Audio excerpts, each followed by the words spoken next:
I was talking a little bit about Aroldis Chapman. Okay. And this is not a second guess in any way, shape, or form. When they signed Aroldis Chapman, I said, why are they spending $10.5 million on what is essentially a luxury item on a team?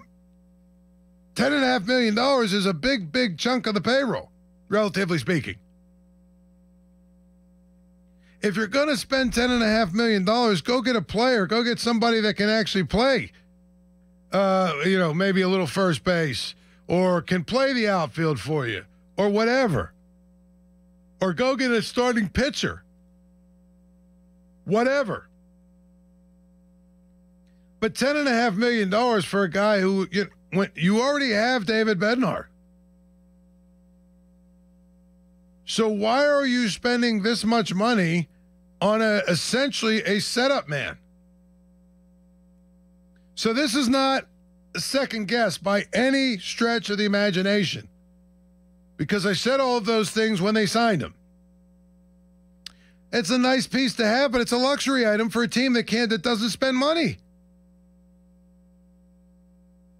I just don't get it. I don't understand why they went out and felt the need to go sign this guy. And now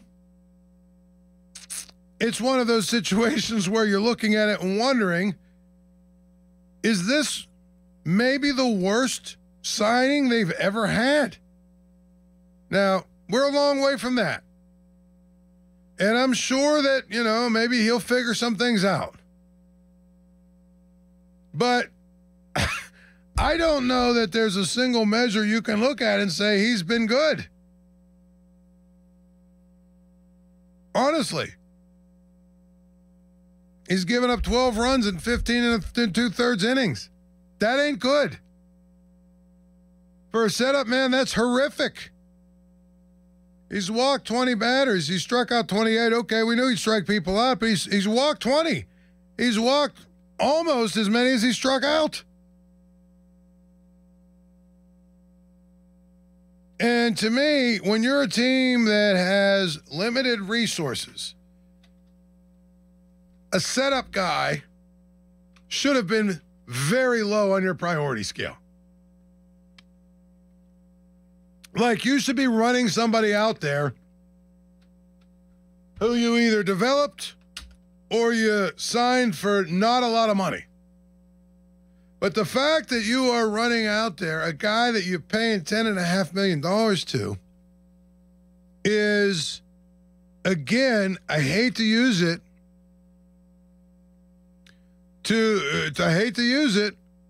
but it's a gross mismanagement. It's almost to the point, and I don't want to go I won't go all the way there. It's almost to the point of incompetence. Because you don't have $10.5 million to just waste. And you could have spent that money elsewhere. Heck, if you take that money plus the money you're spending for Rowdy Towdy Tellez, you're almost to a point where you could have signed Rhys Hoskins. You think he'd be an upgrade at first base? 1,000%. You know what I'm saying? Couple million more, you got him. And you don't have Rowdy Tellez, and you can find relievers anywhere. So I'm just telling you, it gets to a point where I wonder if the people in I wonder if the people that are in charge really, really know what they're doing.